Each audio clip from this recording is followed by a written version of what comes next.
বাবা 2 দিন পর তো ঈদ, আমাকে নতুন জামা কিনে দেবে? আচ্ছা ঠিক আছে, কিনে দিব। আমাদের কাছে তো একটা টাকাও নাই, এবার আমরা কিভাবে আমাদের ছেলেকে ঈদের জামা কিনে দেব? হ্যাঁ, খুবই চিন্তার বিষয়। আমার কাছে কিছু জমানো টাকা আছে, সেটা আমি জমিয়ে রেখেছিলাম। ও তাই নাকি?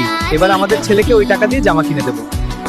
এবার আমার বাবার কাছে মায়ের কাছে টাকা নাই, তো এবার আমার কিছু করে টাকা জমাতে হবে। এবার আমার কিডনি বেচে আমার বাবা মাকে নিয়ে ঈদে খুব আনন্দ করব। ডাক্তার সাহেব, আমি আমার কিডনি বেচবো, কত টাকা দেবেন? আমার পেট থেকে ভালো করে কিডনি বের করে নেবেন। মা, আমি রাস্তায় করিয়ে পেয়েছি অনেক টাকা।